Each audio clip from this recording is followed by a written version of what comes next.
Next question, question 4a. The concept of just and unjust, right and wrong, is contextual. It depends on the context situation. What was just a year back?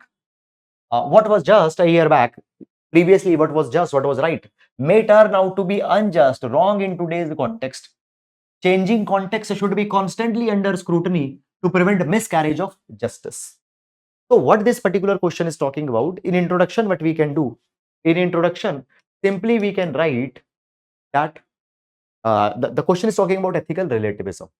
Okay, so just we can write 2 lines, 3 lines on ethical relativism. What you can provide, that we can provide that ethical relativism is an ethical philosophical belief which believes that standards of right and wrong or ethical standards are not rigid, they are not static. Rather, ethical standards evolve over a period of time. They evolve over a period of time. And this has been supported by the Greek sophist thinkers also. It has been supported by Greek sophist thinkers also. Now, ethics as per the sophist and as per ethical relativism, ethics is determined by multiple factors. What multiple factors? Now, most important factors are time, that is kal, han, place, patra, agent. Okay, and the biggest factor that define what is ethical today, it is the time, that is the kal. So ethics, society's understanding of just and unjust, ethics, it is constantly changing. Now, if you remember, in the classes we have discussed elaborately the relative ethics, advantages of relative ethics, issues and challenges in relative ethics, relativism of values. We also discussed these 3 factors. Okay, here we discuss the time, how what was just yesterday is not just today. Okay, here we have discussed the examples also, slavery's example, okay, homosexuality's example. Okay, so question what it is saying, question is saying changing constant context should be constantly under scrutiny to prevent miscarriage of justice. Examine the statement with the suitable example. So we have examined the statement. Statement is talking about ethical relativism, which believes that ethical standards are not static, they are dynamic. Ethical standards are constantly changing. What are the factors? 3 are the most important factors: Sthan, Kal and Patra, that is the time, place and moral agent. Time is the most important one, and society's understanding of just and unjust is constantly changing. Now we have examples here. So example of slavery. So US legalized slavery. In fact, Mudsil theory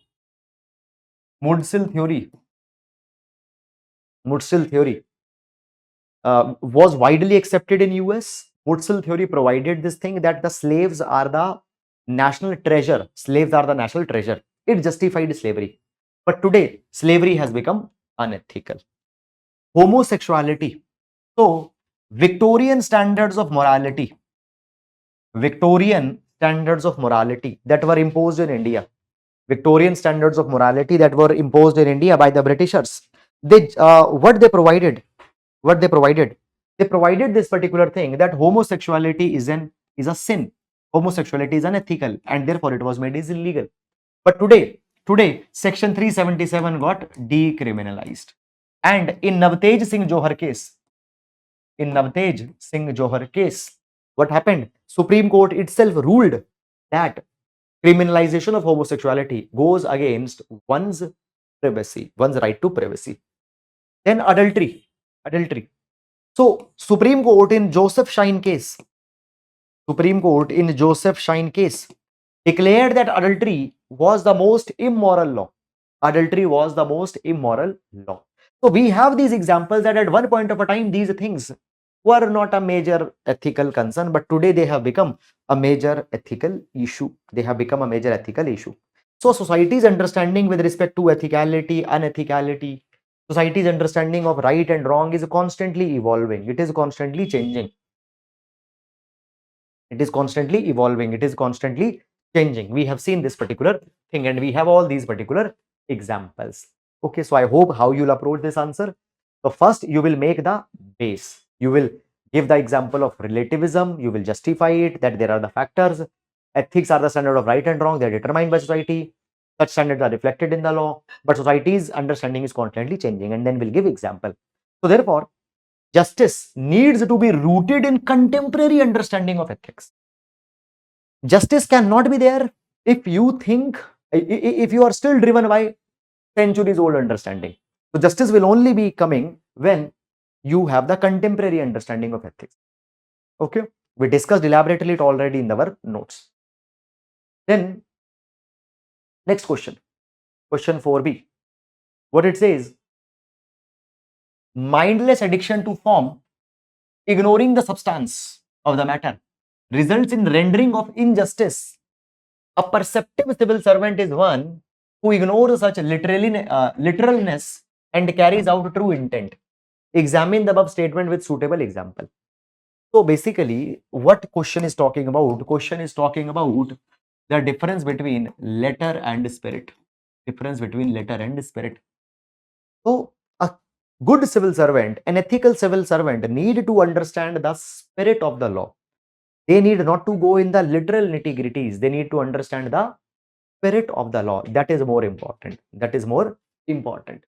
So in public administration, civil servant, what they need to do? They must interpret rules and policies with the true intention. They should not be focused too much on the nitty-gritties. They should not be too much focused on to the minor aspects. Blind adherence to procedure without considering the actual needs and the context might contradict the entire principle of justice. Now you see this thing. We have many explanations for this particular thing. We have many explanations. So basically, who is a perceptive civil servant? Perceptive civil servant must understand the true spirit, true intention behind the law and policy. For example, you take this thing. For example, there is an emergency situation such as the COVID, and people are hungry. People need food. People are hungry. People need food. In this particular situation, if a civil servant, rather than providing the food, focus more on fulfilling formalities, then the entire purpose, entire objective might get defeated. Entire objective might get defeated. So instead of rigidly following the letter of the law, they should interpret that what the law intends. And many number of times, the civil servants have to bypass the rigid formalities. For example, in ensuring food supplies, particularly during disaster relief, that is very important. Disaster relief, that is very important. Okay. The next thing that comes here, if civil servants don't understand the intention, they don't understand the spirit, they might create a bureaucratic red tape. They might create a bureaucratic red tape. And there are many times instances that have happened that bureaucrats, they have focused on mindless adherence of the paperwork. Okay. Now, during COVID-19, we have example. During COVID-19, we have example. Civil servants, they cut through the bureaucratic red tape and provided relief. Okay. Helped the poor people. But other civil servants, they were using this particular bureaucratic red tape to make the lives of the people even more problematic, more miserable. Then what happens? Public administrators, they have to be guided by not the letter of the law, but the constitutional spirit, constitutional morality. Now, governance cannot be there without the ethical principles of fairness, compassion, public good over procedural good. So by very nature, substance and values are more important. Substance and values are more important. So therefore, civil servants need to focus on this thing. Now, in our classes, we discussed this particular thing in two of the topics. That is when we were discussing Amartya Sen's Niti and Nyaya approach, and when we were discussing the value of objectivity. In the value of objectivity, we discussed this particular thing, that is objectivity always possible? Can you strictly follow the rule and law that they are written? No, sometimes there is the subjectivity also that is needed. Now, when this particular subjectivity will come? This subjectivity will come in place when you have to interpret the law beyond its literal meaning. And in Amartya Sen's idea of Niti and Nyaya, what we discussed? In Niti and Nyaya, we discussed this particular thing, that civil servants need not to only focus on procedures, that is the rules. They need to focus on the delivery of justice on the ground. They need to focus on delivery of Nyaya. So these are the two places where we discussed also this.